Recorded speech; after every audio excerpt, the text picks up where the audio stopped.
पंछी digital education में आपका हार्दिक स्वागत है।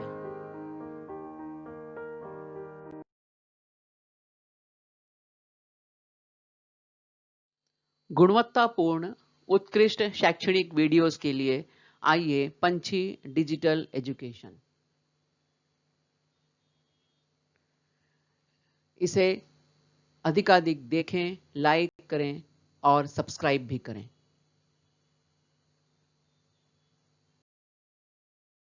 कक्षा छठी के भूगोल विषय के सत्र में आप सभी सादर आमंत्रित हैं। पाठ 4 मौसम और जलवायु,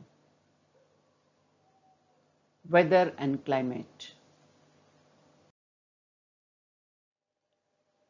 भारत के निम्न स्थानों पर 10 जून के दिन वातावरण की स्थिति इस प्रकार है और इस तालिका के आधार पर आपको प्रश्नों के उत्तर बताने हैं। पहला जो क्रमांक है उसमें हमें कोच्चि शहर की जानकारी मिलती है। यह शहर भारत के केरल राज्य में है।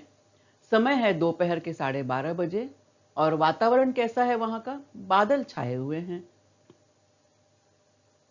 भारत का दूसरा शहर भोपाल, यह मध्य प्रदेश में है और यहाँ भी समय वही है दोपहर के 12:30 बजे, लेकिन वातावरण में अंतर है। वातावरण यहाँ कैसा है? यहाँ कड़ी धूप फैली हुई है। और तीसरा हमारा शहर है मसूरी, यह भारत के उत्तराखंड राज्य में है। समय वही दोपहर 12:30 बजे, लेकिन यहाँ का वातावरण भी अलग है। ठंडी हवा और हल्की धूप खिली हुई है।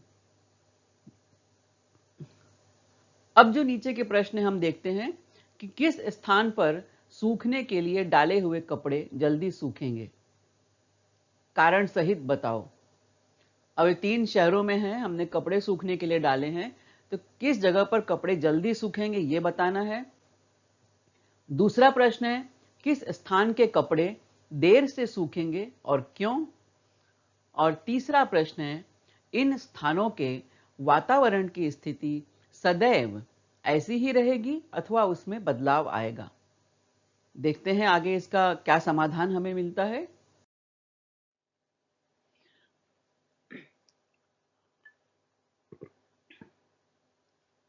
यह है भारत का मध्य प्रदेश राज्य और मध्य प्रदेश में भोपाल। यहां पर वातावरण कैसा था? यहां कड़ी धूप फैली हुई है, तो गीले कपड़ों में स्थित पानी जो है वो जल्दी ही भाप में बदल जाएगा और कपड़े जल्दी सूखेंगे। धूप तेज है तो कपड़े जल्दी सूखेंगे। हमारा भारत देश और भारत देश में कोचीन बंदरगाह, यह एक प्राकृतिक बंदरगाह है। बंदरगाह का अर्थ है कि यह समुद्र के किनारे स्थित है। वर्तमान में इसे हम कोच्चि कहते हैं, पहले इसे कोचीन के नाम से हम जानते थे। अब कोचीन में या कोच्चि में वातावरण कैसा है? कोच्चि में बदरीली हवा है। बदरीली मतलब क्या? बदरा से संबंधित। बदरा होते कहते हैं बादल को, बादल का अपभ्रंश है बदरा। बदरा से बदरीली, और बदरीली का अर्थ है कि आसमान में बादल छाए हुए हैं और ये बादल जो हैं सूर्य के प्रकाश को ढक लेते हैं, अर्थात वातावरण में धूप नहीं है। इससे हम ये समझ सकते हैं कि अभी अभी वर्षा काल प्रारंभ हुआ है, अतः हवा में वाष्प की मात्रा अधिक है, इसलिए कपड़े जल्दी सूखते नहीं हैं।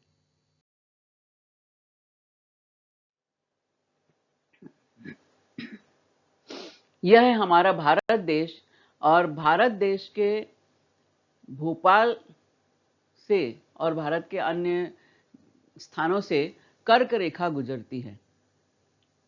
कर्क रेखा हम सब जानते हैं, हमने इसके पहले के पाठ में अध्ययन किया है कि कर्क रेखा उत्तरी गोलार्ध में है, भारत से गुजरती है। अब देखते हैं हम मसूरी, यह शहर उत्तराखंड में है और कर्क रेखा के उत्तर में है।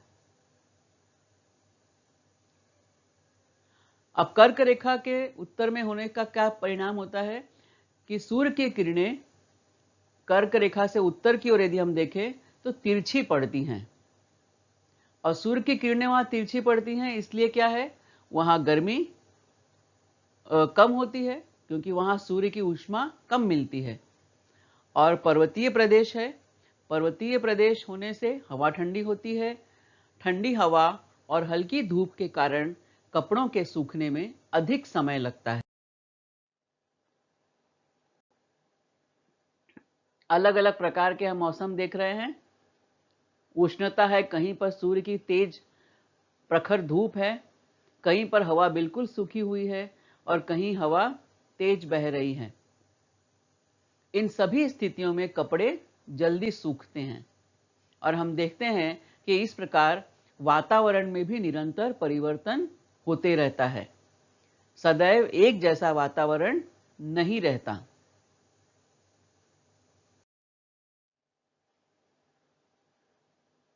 मौसम, मौसम मौसम, लवली मौसम, ये गीत बहुत प्रसिद्ध हुआ था। अब मौसम क्या है? किसी स्थान की विशिष्ट समय पर होने वाली वातावरण की अल्पकालीन स्थिति को मौसम कहते हैं। यानी अभी हमने देखा इसके पहले के प्रश्नों में कि कुछ समय के लिए कुछ स्थितियां रहती हैं, वो स्थितियां परमानेंट नहीं होती, थोड़े समय के लिए होती हैं। इस स्थिति को हम मौसम कहते हैं।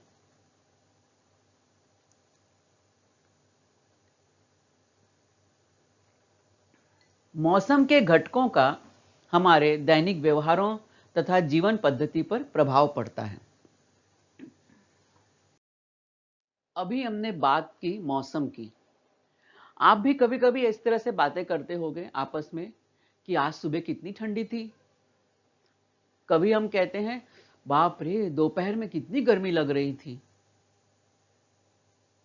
तो कभी ऐसे वाक्य हम सुनते हैं, अरे आज तो दोपहर में अचानक बरसात हो गई, तड़के बड़ी ठंडी हवा चल रही थी, शाम के समय तो बादल छा गए थे।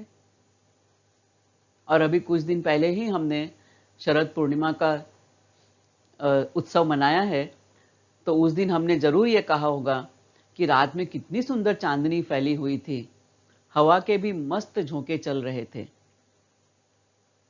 ये क्या दर्शाते हैं?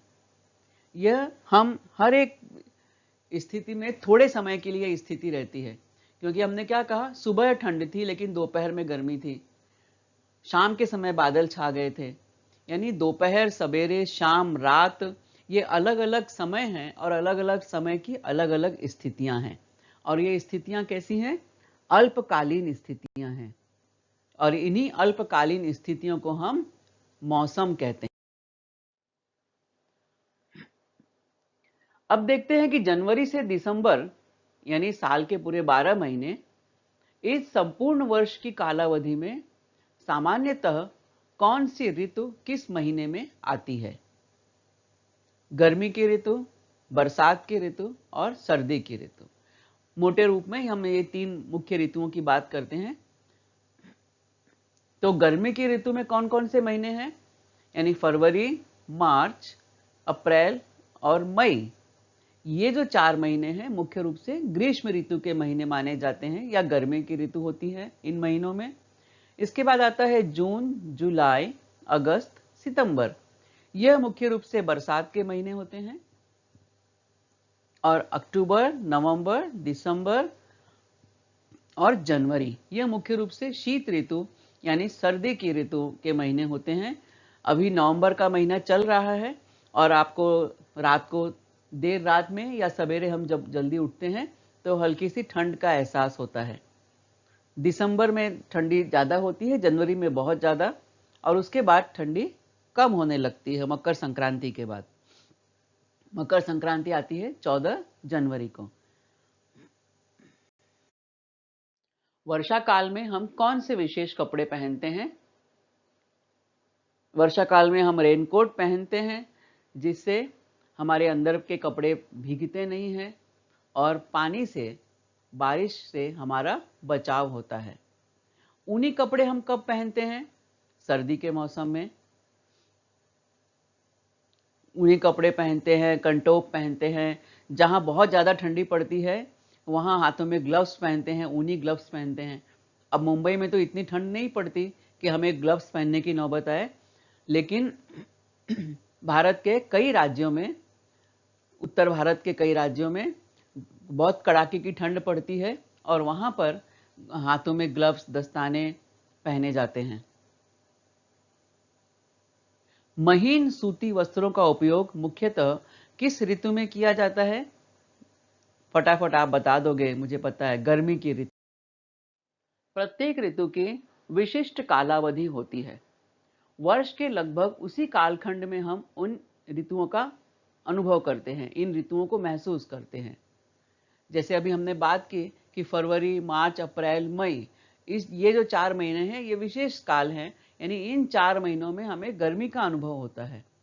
उसी तरह से हम देखते हैं जून, जुलाई, अगस्त, सितंबर, इन 4 महीनों में हमें बारिश का अनुभव होता है। तो मौसम की जो ये दीर्घकालीन स्थिति होती है, दीर्घकालीन मतलब लंबे समय तक, 4 महीने का लंबा अंतराल है, तो लंबे समय तक जब किसी मौसम की स्थिति बनी रहती है, उस औसत स्थिति को ही उस प्रदेश की जलवायु कहते हैं। शीत और शुष्क जलवायु, गर्म और नम जलवायु अथवा गर्म और शुष्क जलवायु। आपने यह वीडियो देखा, सुना और समझा। उम्मीद है आपको ये पसंद आया होगा। आपके सुझावों की और आपके प्रतिक्रिया की प्रतीक्षा रहेगी। मिलते हैं अगली वीडियो में। धन्यवाद।